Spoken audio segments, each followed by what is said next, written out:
Hello everyone. Today's lesson is ka. Ka.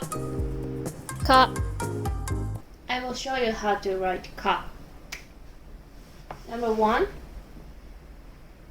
going up and down, up at the end. Number 2, going down slightly diagonal. Number 3, diagonal to the right. 1, 2, 3.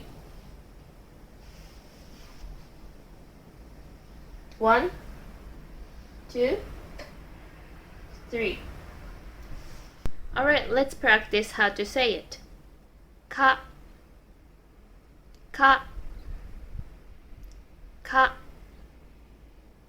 Good job!